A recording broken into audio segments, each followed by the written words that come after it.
जी TV के serial कैसे मुझे तुम मिल गई में वही शुरू है शादी का ड्रामा, जहां जयेश और इशिका की शादी हो रही है। लेकिन ऐसे में यहाँ पर पहुँच जाती है अमृता, जो जयेश को इशिका से शादी करने के लिए रोकती है। लेकिन भाई अमृता के इरादों से इशिका वाकिफ है, तभी तो वो जयेश से शादी करने की घाई मचा रखी है। आपको उसकी शादी से कोई मतलब नहीं है, वो अपनी जिंदगी में आगे बढ़ चुकी है। एक मिनट, डॉक्टर, तुम यहाँ पे सबको सच बताने आई हो या भैया जवाब? तो मेरी सुनिए, जाने के लिए तो उसको बोल दिया और उनको कोई एक्सपेक्टेशन नहीं है आपसे, कुछ नहीं कर सकते आप इस तरह करने में मत आइए। और तो वो कोशिश करेंगे कि इस लड़ाई को जमा और इसके साथ जो और निभा के रखें। बाकी आपकी मर्जी है, मिसेस रिलेशनशिप बाकी और बरस से शादी करके उसकी तो सही है, जिंदगी की गाइड आपकी बड़ी हमारी शादी में उसको देना था, बट वो हथियार लिया गया है इशिका के हाथ से। अभी क्या होता है कि एक झुमका उसने शादी के लिए पहना होता, तो एक झुमका जब वो सुमन से मिलने आती नीचे तो वहाँ गिर जाता है। तो और ये सब लोग कह रहे होते कि, और इशिका बोलती है कि मैं तो कहीं नहीं गई, ये तो झूठ बोल रही है वो। तो वो कहती है अच्छी तरह झुमका कहाँ है, तो बताती है ये रहा झुमका। तो जैसे ही वो झुमका कहते तो कहते देखो मेरा झुमका, तो एक कान में है एक कान में नहीं है। कहते कहाँ गया कहाँ गया, कहते होगा कहीं इधर ही मिल जाएगा।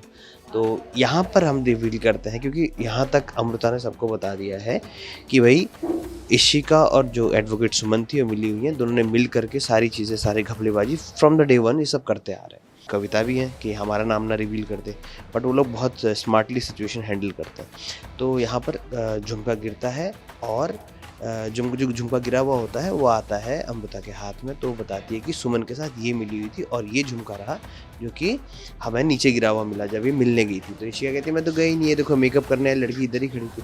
तो मेकअप करने वाली लड़की को आज ही, जो कि बहुत खतरनाक है, वो कहती है आंखें दिखा करके तो सच सच बता, मैं खुद प्रिंसिपल रही हूँ, मैं तुरंत पकड़ लूँगी।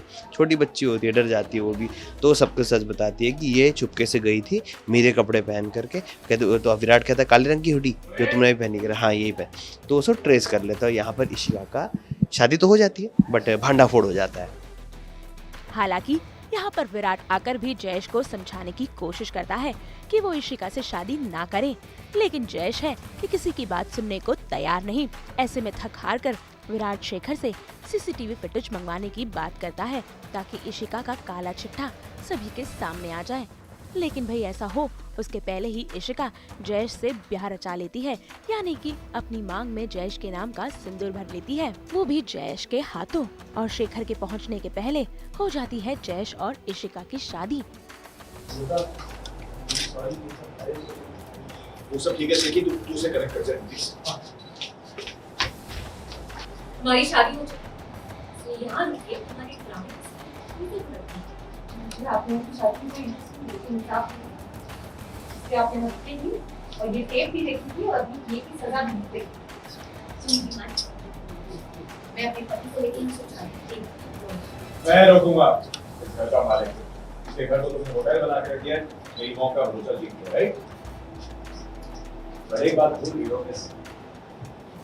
सॉरी अब तो Mrs Jayesh fitness not to.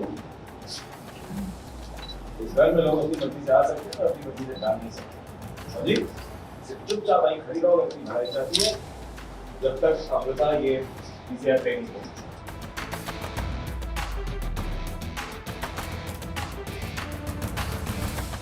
Actually मैं बस 2 सेकंड लेट था मैं 2 सेकंड लेट था।